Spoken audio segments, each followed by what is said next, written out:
I could feel the monster inside the hurricane. Everything was just completely obliterated. Not a single tree was standing.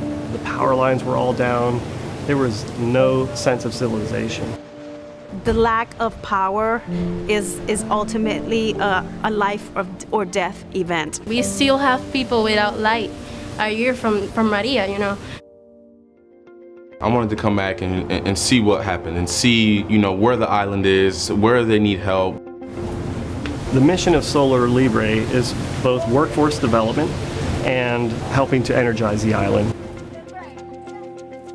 When Hurricane Maria happened, the Victor Cruz Foundation started a fund, and we raised $60,000. And with that, Samsung has decided to match that offer to give back to Solar Libre.